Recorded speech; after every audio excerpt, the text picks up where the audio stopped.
Efa tafiditra tanteraka anatin'ny vaninandro fanomanana ny fifidianana isika eto Madagasikara amin'izao fotoana izao. 7 andro eo mantsy dia higadona ny daty voatondro hanatanterana izany. Ilaina fitoniana ny fanatanterana izany hoy ny nambaran'ireo fiarahamonim-pirenena androany ka tokony efa rivotra madio, tsy misy korontana sy fampiantsiana no iainan'ny vahoaka mba hisorohana ny olana sy ny korontana mandritra ny fifidianana ka anaovana antsoavo amin'ireo mpisehatra amina politika ka tokony antsahatra avokoa ireo hevitra ambadika mety hiteraka korontana hoy Pasteur Nestor Razafindramanitra.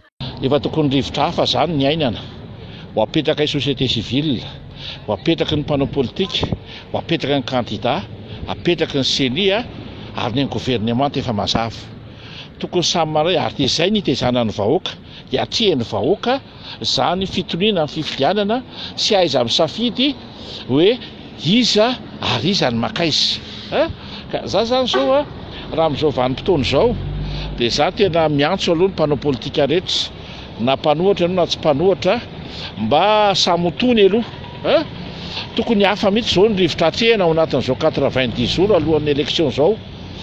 Mila fahaizana mampita hafatra mazava ny vahoaka, mila teray milamina ary tsy resaka tsony zao hoe andao anao feonam-behatsy na andeha anao feonanaria na andeha anao tetezamita. Tsy mahasolo firenena zany, tany demokratika tonga ny fandimbiasam-pahefana dia andao atao ny fifidianana. Ka ny olona anao fifidianana aza misaritaka tsony na nareo mpanao politika, nareo candidat, isika mpanohana zavatra hafa-pejy vaovao zany. Fa raha maha-kristianina dia zao ny zavatra tsy maintsy miandry.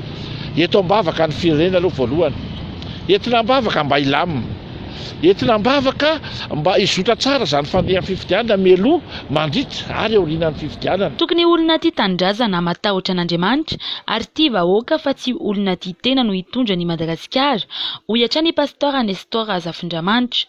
Mila olona mahay, olon-kendry ny firenena sy izay hitondra ny firenena.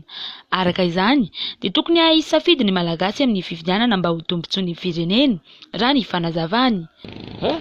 Mila mahay mijery zany sy mahay mamaritra mivarotra ny tena ny candidat rehetra.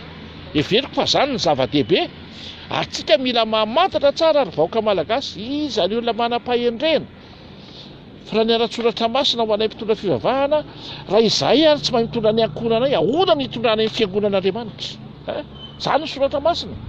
Ka raha reo olon'ireo raha ohatra ka tsy hainy mitantana sy mitondra izay manodidina kely azy eo, ahoana ny hitondrany amin'ny Madagasikara?